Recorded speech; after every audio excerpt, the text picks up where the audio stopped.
नमस्ते दोस्तों, मैं डॉक्टर धीरज वत्ते, हिंदी विभाग प्रमुख, संजीवनी महाविद्यालय चापोली। आज के इस ऑनलाइन ताशिका में आप सभी का हार्दिक स्वागत है। बीए तृतीय वर्ष के ऐच्छिक हिंदी के अंतर्गत प्रश्न पत्र क्रमांक 9 हिंदी साहित्य के इतिहास में हम भक्ति काल को देख रहे हैं। इसके पूर्व की ताशिका में हमने भक्ति काल का परिचय और भक्तिकालीन साहित्य की सामान्य विशेषताओं को हमने देखा है। ये चौथी ताशिका है। आज हम ज्ञानाश्रयी शाखा या संत काव्य की सामान्य विशेषताओं की चर्चा करेंगे। संत काव्य क्या है?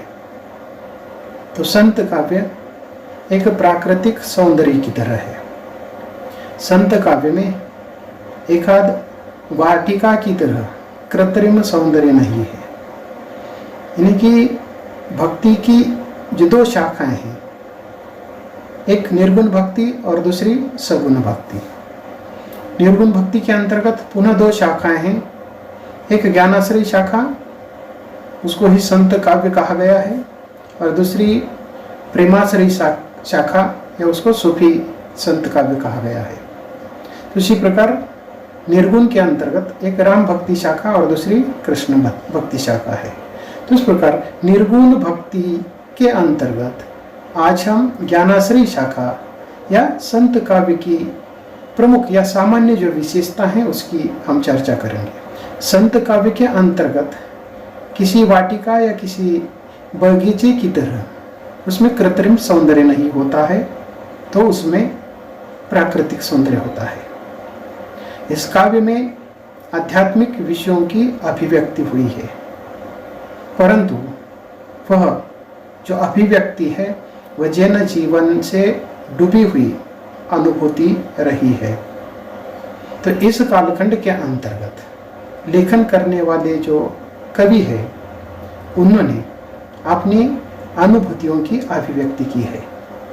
संत काव्य ने अनेक धार्मिक जो संप्रदाय हैं, उन संप्रदायों से प्रभाव आत्मसात किया है, किंतु तो इसमें धर्म अथवा साधना की कोई शास्त्रीय जो व्याख्या है वह नहीं है, बल्कि तो इस साहित्य के अंतर्गत जन भाषा का मर्म हमें देखने को मिलता है। कहने का मतलब इतना ही है कि संत काव्य ने अनेक धार्मिक संप्रदायों से अनुभव ग्रहण किया है। अनेक धार्मिक संप्रदायों का जो प्रभाव है संत साहित्य पर या इस कालीन संतों पर हमें देखने को मिलता है। तो उन्होंने भले ही अन्य अनेक धार्मिक संप्रदायों से प्रभावित होकर उन्होंने लेखन किया है, लेकिन इनके साहित्य में किसी प्रकार की जो साधना है, उस साधना की कोई शास्त्रीय व्याख्या उन्होंने नहीं की है, परंतु उनके साहित्य के अंतर्गत जो जन भाषा है उसका मर्म हमें देखने को मिलता है। इस काव्य में जन जीवन के सत्य की जो अभिव्यक्ति है, उस अभिव्यक्ति को उन्होंने अलंकार विहीन सीधी साधी भाषा के अंतर्गत व्यक्त किया है, जहां पग पग पर स्वाधीन चिंतन प्रतिफलित हुआ दिखाई देता है। तो इस कालखंड के अंतर्गत इन संत कवियों ने अपनी अभिव्यक्ति सीधी सादी सहज भाषा में व्यक्त की है। उन्होंने किसी प्रकार के क्लिष्ट अलंकारों का प्रयोग करने का प्रयास नहीं किया है। तो इस दृष्टि से ये जो साहित्य है वह जन भाषा में लिखा हुआ या जन भाषा में कहा हुआ है। संत साहित्य साधना, लोकपक्ष तथा काव्य वैभव, लेकिन सभी दृष्टि से महत्वपूर्ण रहा है। नाथ संप्रदाय की जो पद्धति है उसका बहुत बड़ा जो प्रभाव है इस संत साहित्य पर हमें देखने को मिलता है, परंतु दोनों में जो अंतर है वह यहाँ देखने को मिलता है। नाथ संप्रदाय की जो पद्धति है वह शास्त्रीय थी और उनकी जो साधना है वह व्यक्तिगत थी, किंतु संत संप्रदाय की जो पद्धति है वह स्वतंत्र रही है, परंतु उनकी जो साधना है वह सामाजिक रही है। तो इस प्रकार बहुत बड़ा जो अंतर है नाथ संप्रदाय और संत संप्रदाय के अंतर्गत हमें देखने को मिलता है। भले ही नाथ संप्रदाय का बहुत बड़ा प्रभाव इस कालखंड के साहित्य पर देखने को मिलता है। उनकी पद्धति शास्त्रीय पद्धति थी और संतों की जो पद्धति है वह स्वतंत्र पद्धति थी, परंतु उनकी जो साधना है, उन्होंने जो साधना की है वह व्यक्तिगत धरातल पर की थी, परंतु संत साहित्य की जो साधना है वह सामाजिक रही है। संत कवियों की जो विचार सरणी है वह निजी अनुभूति पर आधारित है। तो इस प्रकार संतों की ये जो अभिव्यक्ति है, उन्होंने इस समाज से उन्होंने जो अनुभव किया है उस अनुभव को उन्होंने अभिव्यक्त किया है। तो इस प्रकार इस कालखंड के ज्ञानाश्रय या संत जो साहित्य है उसमें दर्शन की शुष्कता न होकर काव्य की कोमलता देखने को मिलती है। तो इस प्रकार यहाँ दर्शन महत्वपूर्ण नहीं है, तो यहाँ काव्य की कोमलता महत्वपूर्ण है। संत साहित्य में एक अद्भुत जो विचारगत साम्य है, तो उस साम्य की हम तो इस संत साहित्य की जो विशेषता है उसके अंतर्गत चर्चा करेंगे। तो संत काव्य की प्रमुख विशेषताओं को देखते समय हमें इस स्लाइड में जो 12 प्रकार की विशेषताएं दिखाई दे रही है, एक एक की हम चर्चा करते हैं। सबसे पहली जो विशेषता है निर्गुण ईश्वर में विश्वास। तो इस काव्य की सबसे पहली विशेषता निर्गुण ईश्वर में विश्वास है। सभी संत निर्गुण ईश्वर में विश्वास रखते हैं। ये निर्गुण ईश्वर क्या है, बार बार समझाने की आवश्यकता नहीं है। भक्ति की जो 2 शाखाएं हैं, या भक्ति के अंतर्गत जो 2 प्रकार के ईश्वर हैं, एक निर्गुण और दूसरा सगुण है। निर्गुण जो अदृश्य हैं, सर्वव्याप्त हैं, निराकारी हैं, निर्विशेष हैं, और सगुण बिल्कुल इसके उल्टा है। आगे उसकी चर्चा हमें करनी भी है। तो इस प्रकार ये जो निर्गुण ईश्वर का जो रूप है उस पर सभी संत कवियों ने विश्वास रखा है। यह संत काव्य है या संत कवि, उसके संदर्भ में भी इसके पहले मैंने चर्चा की है। निर्गुण को मानने वाले या निर्गुण ईश्वर की साधना करने वाले संत कहलाए गए हैं, और सगुण ईश्वर को मानने वाले या उसकी साधना करने वाले भक्त कहलाए गए हैं। तो इस प्रकार निर्गुण संतों की जो वाणी है उसमें हमें निर्गुण ईश्वर पर विश्वास करते हुए दिखाई देता है। ये कवि अर्थात संत काव्य के अंतर्गत या ज्ञानाश्रय शाखा के जो कवि है वह सूरदास और तुलसीदास के समान सगुण और निर्गुण ये जो दोनों प्रकार के ईश्वर के जो रूप है उसको इन्होंने स्वीकारा नहीं है, या दोनों का समन्वयवादी जो रूप है इन संत कवियों को मान्य नहीं है।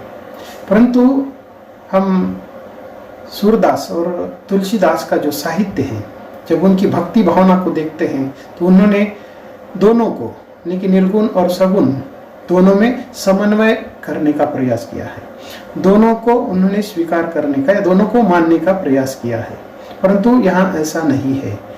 निर्गुण ईश्वर में विश्वास रखने वाले ये जो संत कवि है सूर और तुलसी के जैसे सगुण और निर्गुण के समन्वयवादी नहीं रहे। इन्होंने ईश्वर के सगुण रूप का विरोध किया है, लेकिन पूर्णतः सगुण का विरोध करने वाले संत रहे हैं।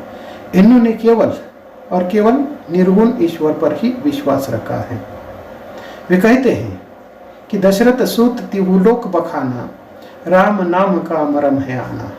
तो इस प्रकार कि दशरथ का जो पुत्र है ये राम नहीं है, अर्थात उनका राम तीनों लोकों में, जिसका इस सृष्टि का जो निर्माता है, अव्यक्त जो राम है वह उनका राम है। तो सभी वर्णों और समूची जातियों के लिए वह निर्गुण एकमात्र ज्ञान गम्य है। तो इस प्रकार संत कवियों का जो निर्गुण है वह ज्ञान गम्य है, अर्थात उनको ज्ञान के माध्यम से अर्थात देखा जा सकता है, अनुभवा जा सकता है या उसको प्राप्त किया जा सकता है।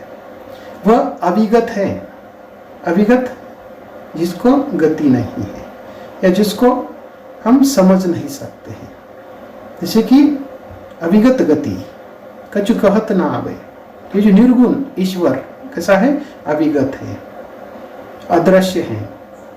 तो इस प्रकार अर्थात इन्होंने अविगत पर विश्वास रखा है, निर्गुण ईश्वर में विश्वास रखा है, और जहाँ वेद पुराण तथा विभिन्न जो स्मृतियां हैं जहाँ तक पहुँच नहीं सकती वहाँ तक पहुँचने का काम ये निर्गुण ईश्वर करता है। लेकिन चराचर में वह व्याप्त है। निर्गुण ईश्वर के संदर्भ में संतों का कहना है कि निर्गुण राम जपू रे भाई, अविगत की गति लिखी न जाए।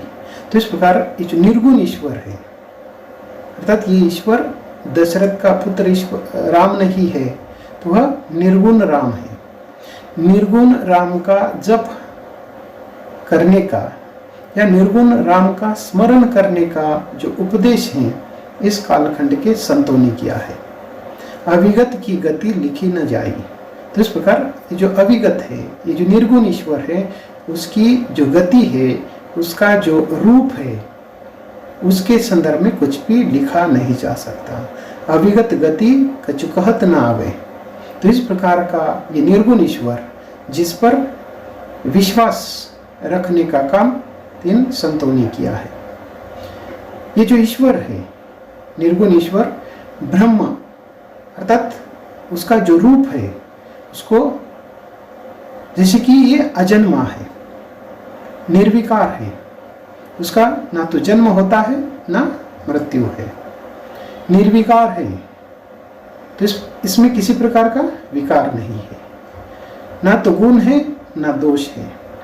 ये जो सारा संसार है उस अक्षय पुरुष रूपी पेड़ के पत्ते के समान है।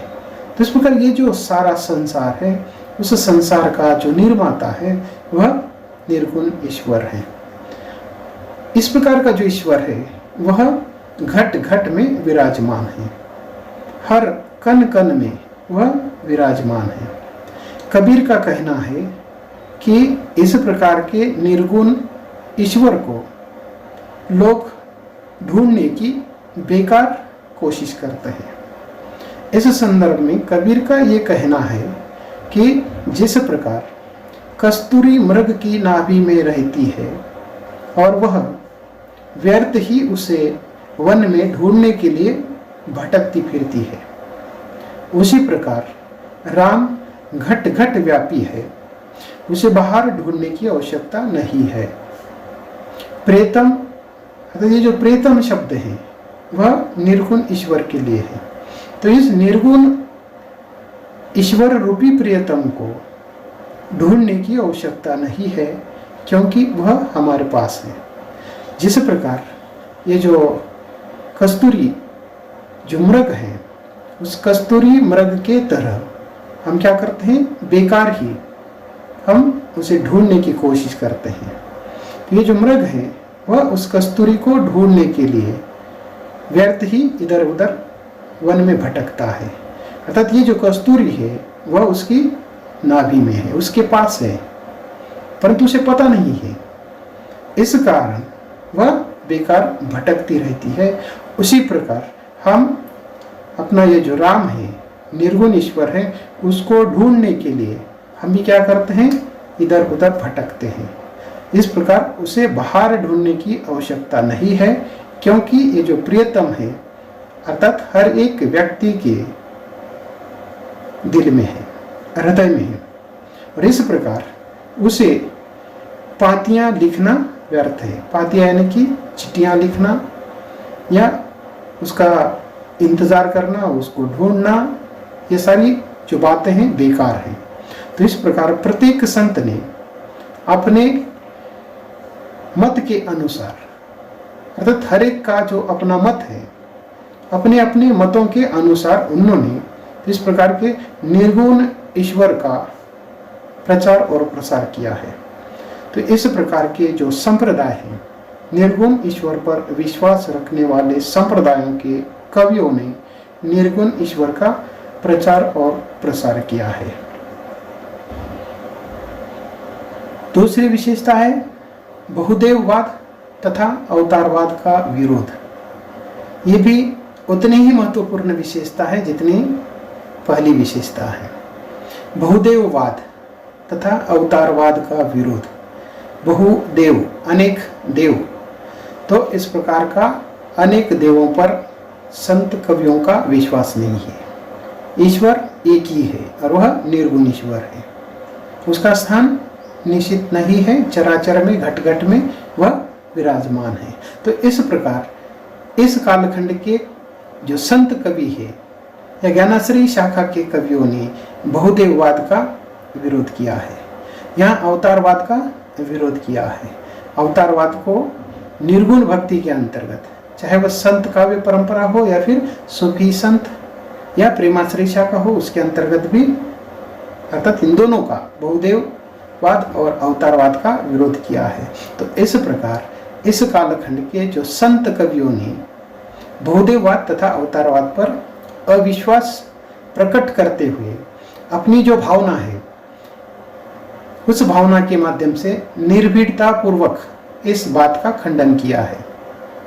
खंडन करने का कारण अर्थात बताते हुए ये जो शंकर है, शंकराचार्य का जो अद्वैतवाद है, उसका प्रभाव हमें यहाँ देखने को मिलता है। दूसरा एक महत्वपूर्ण जो कारण है, इस कालखंड की राजनीतिक आवश्यकता है। यह राजनीतिक परिस्थिति है। इस कालखंड में जो भी शासक वर्ग था वह मुसलमान था और मुस्लिम शासक एक ईश्वरवादी थे। एक ईश्वरवादी एक ईश्वर को मानते थे, ईश्वर का एक ही रूप है।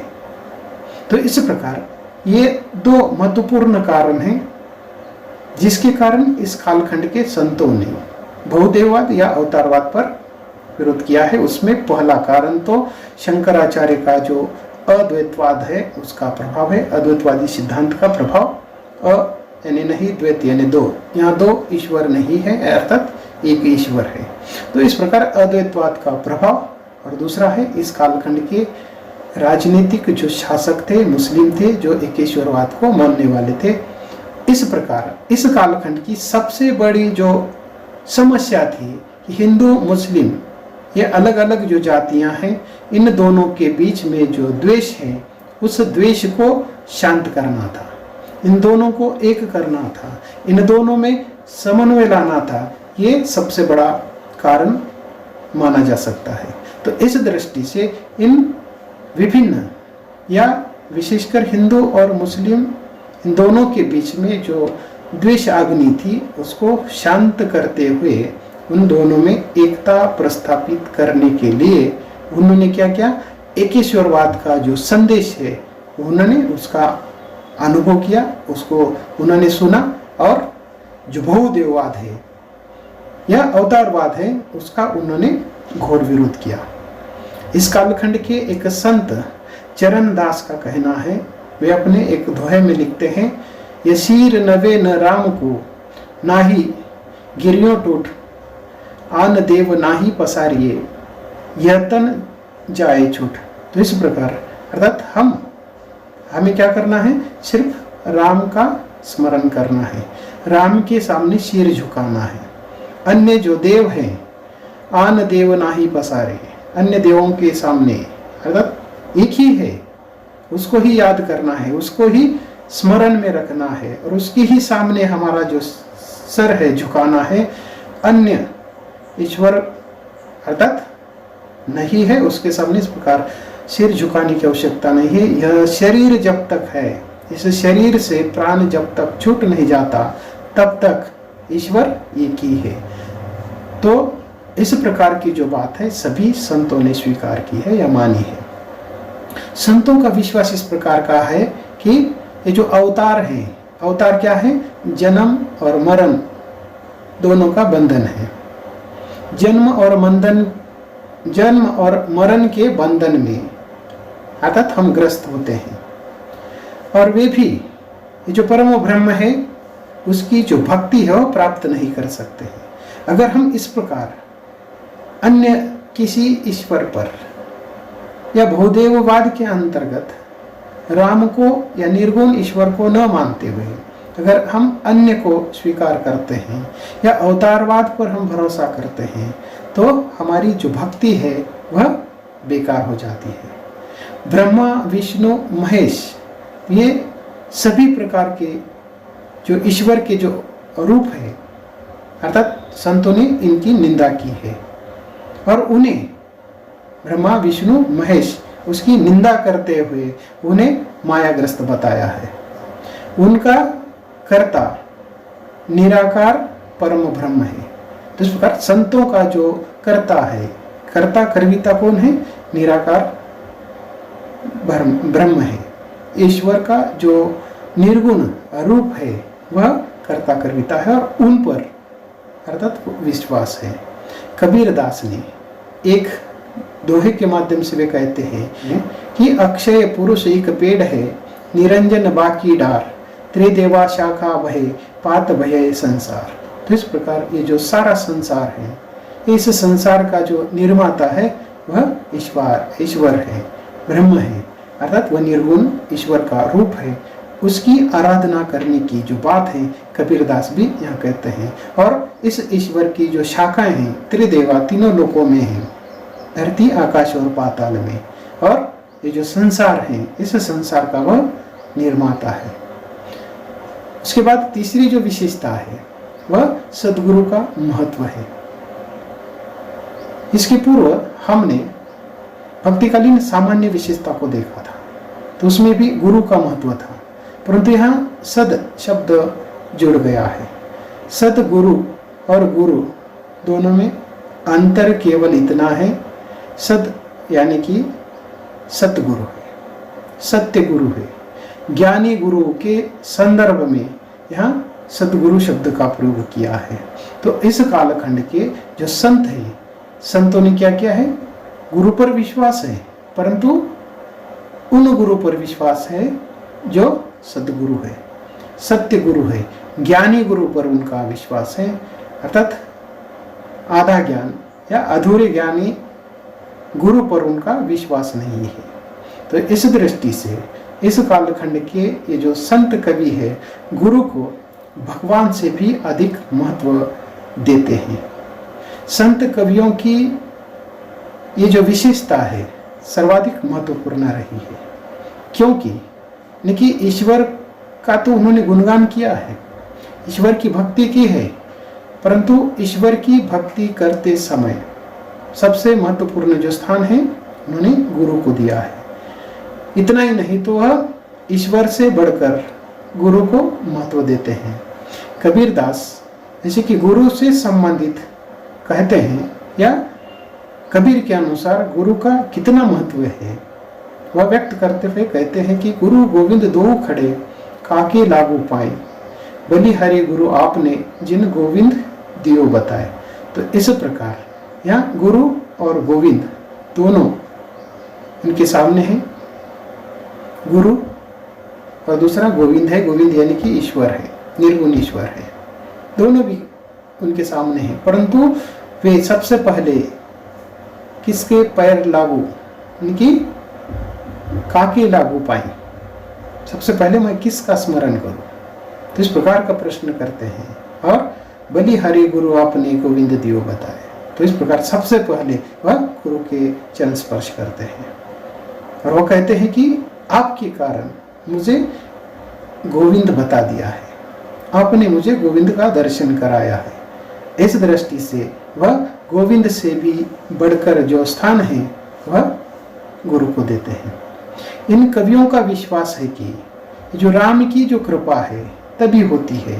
तो यहाँ राम शब्द बार बार आ रहा है, यानी कि संतों का जो राम है वह दशरथ पुत्र नहीं है, दशरथ का पुत्र नहीं है। अर्थात ये जो राम है वह इस सृष्टि का निर्माता है। वह त्रिदेवा शाखा भय, तो इस प्रकार की बात उन्होंने कही है। जो अक्षय पुरुष एक पेड़ है, निरंजन बाकी डार, त्रिदेवा शाखा भय, पात भय संसार, तो ये राम है। तो इस प्रकार का राम है, निर्गुण ईश्वर। अर्थात उसको हम देखते हैं कि ज्ञानाश्री या संत काव्य के अंतर्गत अनेक नामों का उल्लेख हुआ है। जैसे कि इस पद के अंतर्गत अभी जो हमने दोहा देखा कि गुरु गोविंद दो उखड़े, गोविंद शब्द का प्रयोग हुआ है। अर्थात यहाँ अलग अलग प्रकार के नामों का उल्लेख भले ही संतों ने किया है, लेकिन ये राम, निर्गुण, कृष्ण, जो भी जहाँ भी नाम आएंगे वह केवल निर्गुण ईश्वर से संबंधित है।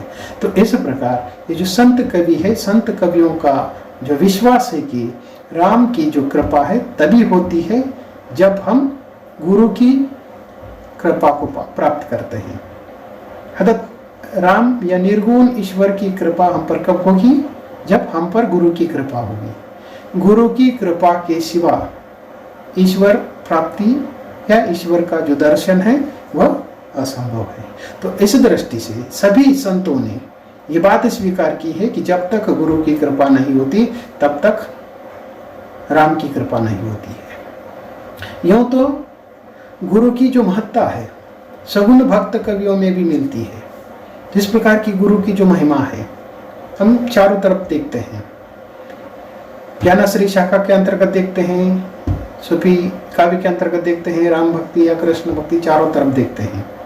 परंतु जब हम तुलनात्मक दृष्टि से देखते हैं, निर्गुण और सगुण दोनों में ईश्वर के ये जो गुरु का ये जो महत्व है, अर्थात सगुण की अपेक्षा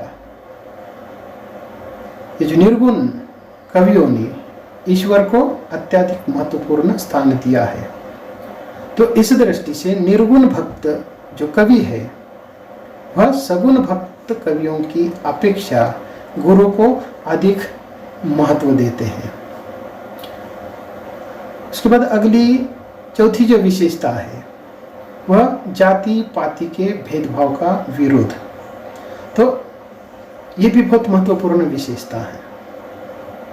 अर्थात ये चारों तरफ यानी कि चारों प्रकार की जो शाखा है उसमें दिखाई देती है। भक्तिकालीन साहित्य की जो प्रमुख विशेषता के रूप में हम इसको देख सकते हैं, जाति पाति के भेदभाव का विरोध है। जैसे कि इसके पहले भी मैंने कहा था कि इस कालखंड के साहित्यकारों ने दो प्रकार का साहित्य लेखन किया है, एक रचनात्मक है, दूसरा खंडनात्मक और मंडनात्मक है। जैसे कि मंडनात्मकता के अंतर्गत उन्होंने अपने स्वयं के विचारों को व्यक्त किया है, परंतु जहां जहां उनको विरोध करना है अर्थात वहां खंडनात्मक साहित्य, खंडनात्मक विचार है। तो इस प्रकार ये जो विशेषता है खंडनात्मक विशेषता हम कह सकते हैं कि इन्होंने खंडन किया है, इन्होंने विरोध किया है। जाति पाति के भेदभाव का जो विरोध है सभी संत कवियों ने किया है। सभी संत कवि ये जो जाति पाति है या वर्ग भेद है उसके प्रबल विरोधी रहे हैं। ये जो लोग हैं एक सार्वभौम मानव धर्म की जो प्रतिस्थापना है वह करना चाहते हैं। तो इनका जो लक्ष्य है, इनका जो उद्देश्य है, एक सार्वभौम मानव धर्म का निर्माण करना चाहते हैं। मनुष्य में एक प्रकार की जो मनुष्यता है वह निर्माण करना चाहते हैं, एक मानव धर्म की स्थापना करना चाहते हैं। तो इनकी दृष्टि में जो भगवत भक्ति के सभी प्रकार के जो अधिकार हैं वह लोगों में होने चाहिए। तो इस दृष्टि से जाति पाति का विरोध करते समय कबीर जैसे संत इस संदर्भ में लिखते हैं कि जाति पाति पूछे न कोई, हरि को भजे सो हरि का हुई।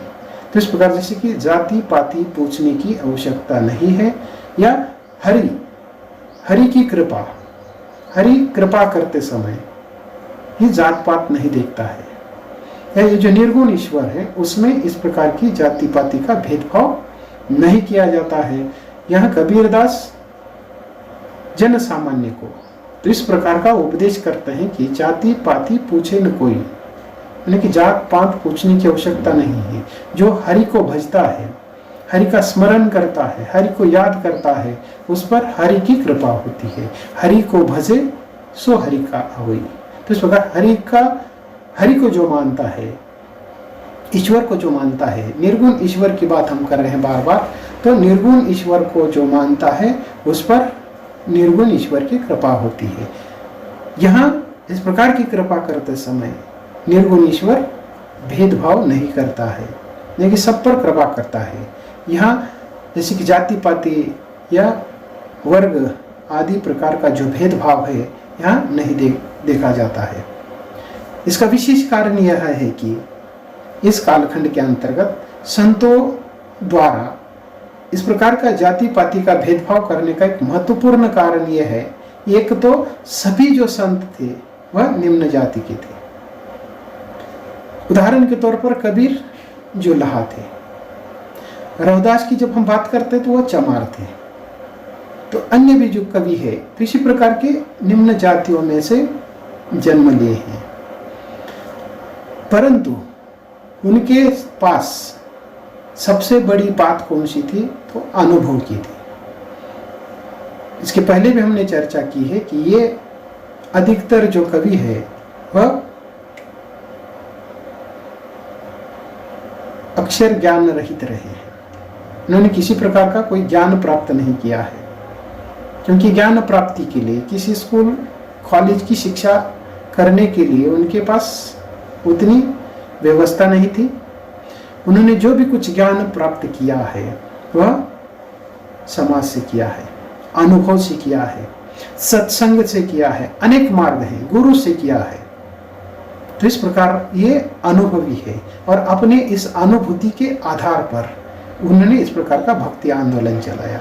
इस प्रकार के जो विचार है उन्होंने प्रकट किए हैं, या इस प्रकार का जो खंडन है, विरोध है, वह उन्होंने इसी के आधार पर किया है।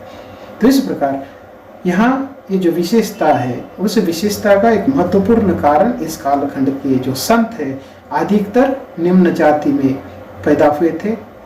इसके अतिरिक्त भक्ति आंदोलन का जो मूल उद्देश्य है वह जाति पाति और वर्ग भेद को तुच्छ ठहराना था, या उसका विरोध करना था, उसको इस समाज से दूर करना था।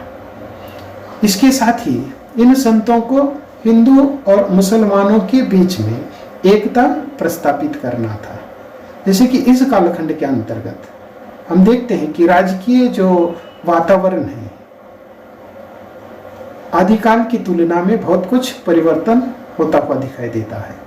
हिंदू और मुस्लिमों के बीच का जो संबंध है वह धीरे धीरे एकता के रूप में प्रस्तापित होता हुआ दिखाई देता है।